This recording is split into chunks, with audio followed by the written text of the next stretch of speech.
বেআইনি, এগুলো শাস্তিযোগ্য অপরাধ। ভবিষ্যৎ বাংলাদেশ কেমন হবে তা জানালেন প্রধান উপদেষ্টা ডক্টর মোহাম্মদ ইউনূস। বললেন, আগামীর বাংলাদেশ হবে ন্যায় বিচার, মানবাধিকার ও বাক স্বাধীনতার উপর ভিত্তি করে। বলেন, এজন্য সামাজিক ন্যায় বিচার ও রাষ্ট্র সংস্কারই এখন সরকারের প্রধান চ্যালেঞ্জ। শনিবার প্যান প্যাসিফিক সোনারগাঁ হোটেলে বে অব বেঙ্গল সম্মেলনে এসব কথা বলেন তিনি। এ সময় সব মানুষের জন্য অন্তর্ভুক্তিমূলক অর্থনীতি গড়ার আহ্বানও জানান প্রধান উপদেষ্টা।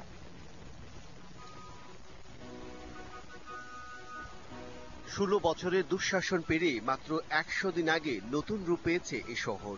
এভাবেই ঢাকাকে বিদেশিদের কাছে পরিচয় করে দিলেন প্রধান উপদেষ্টা ডক্টর মোহাম্মদ ইউনূস। বে অফ বেঙ্গল কনভারসেশনে ৮ শতাধিক প্রতিনিধিকে নিয়ে শহীদ ও আহত বিপ্লবীদের প্রতি জানান শ্রদ্ধা। বলেন, তরুণদের হাত ধরে এগিয়ে যাবে আগামী বাংলাদেশ, যা হবে ন্যায় বিচার, মানবাধিকার ও বাক স্বাধীনতার উপর ভিত্তি করে। সবাইকে সঙ্গে নিয়ে একটি সমাজ গড়ার আওয়াজ তুলেছেন তরুণরা। আগামীর বাংলাদেশ হবে ন্যায় বিচার, মানবাধিকার ও বাক স্বাধীনতার উপর ভিত্তি করে গঠিত।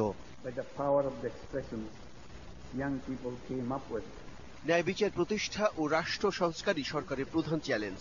জানি, সবাইকে ধৈর্য ধরার আহ্বান জানান ডক্টর ইউনূস।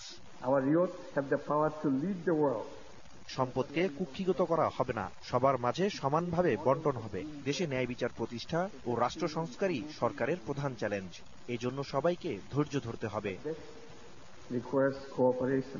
৩ দিনের এ সম্মেলনে জলবায়ু পরিবর্তন মোকাবেলায় পরিবেশ বান্ধব নতুন সভ্যতা গড়ার আহ্বান জানান প্রধান উপদেষ্টা। বলেন, অর্থনৈতিক প্রবৃদ্ধির সুফল সুষম বন্টনেই তা সম্ভব।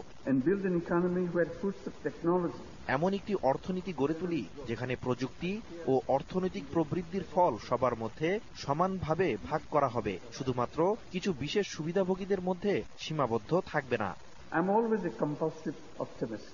সবশেষে বিদেশি প্রতিনিধিদের ঢাকা শহর ঘুরে দেখার আহ্বান জানিয়ে প্রধান উপদেষ্টা বলেন, কারো অর্থায়ন ছাড়াই নিজেদের স্বপ্ন এঁকে রেখেছেন বাংলাদেশের তরুণরা। এই কনভারসেশনে এবারের প্রতিপাদ্য একটি ভঙ্গুর বিশ্ব। এ অঞ্চলে দ্রুত বিকাশমান পরিস্থিতিকে বৈশ্বিক প্রেক্ষাপটে জানা ও বোঝার জন্য এ উদ্যোগ।